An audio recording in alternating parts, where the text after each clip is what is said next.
Hindi ko ginawa yan, kaya hanggang second place lang ako.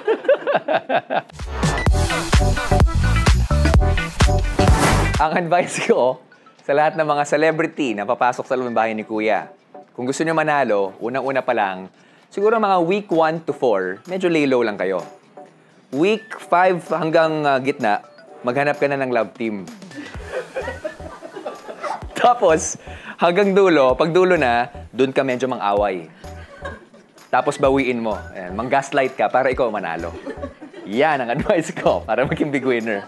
Hindi ko ginawa yan, kaya hanggang second place lang ako. So, pang big winner pala yun. Pang big winner, kailangan humanap ka ng love team. Tsaka kailangan medyo, akala ko ba ikaw maghugas ng plato? Kahapon pa ako ganyan. Siguro, ang maseryosong advice, huwag mong bilangin yung araw sa loob ng bahay ni Kuya.